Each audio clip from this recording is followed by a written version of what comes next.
Hello, प्रणाम, नमस्ते, गोड़ छू के गोड़ लागतनी। आज हम एक फिर से उपस्थित बानी एक शानदार एक मज़ेदार झूमर लेके, जो कि सुनी जा और बहुत ही अच्छा लगी और बहुत ही हंसी भी आई। तो ज़रूर लाइक करब जा और कमेंट में ज़रूर बताइब जा, और चैनल पर नया होखब जा तो सब्सक्राइब करब जा। तो सुनी जा मज़ेदार झूमर।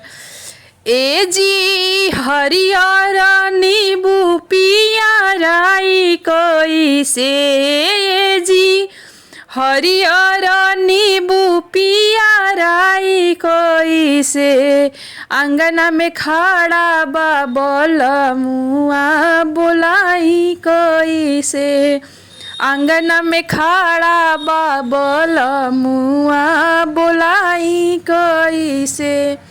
ए जी हरियर नींबू पियराई कैसे, ए जी हरियर नींबू पियराई कैसे, अंगना में खड़ा बा बलमुआ बोलाई कैसे, अंगना में खड़ा बा बलमुआ बोलाई कैसे।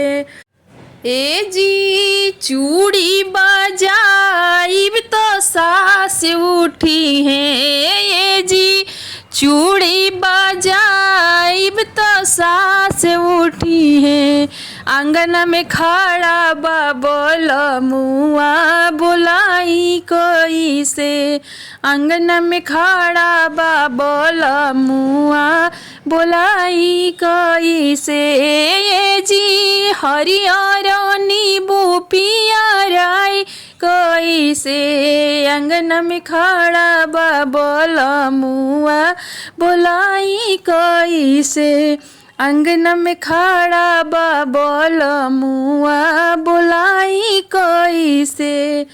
ए जी चूड़ी खनकाइब तो ननद उठी है, ए जी चूड़ी खनकाइब तो ननद उठी है, अंगना में खड़ा बा बलमुआ बोलाई कैसे, अंगना में खड़ा बा बलमुआ बोलाई कैसे।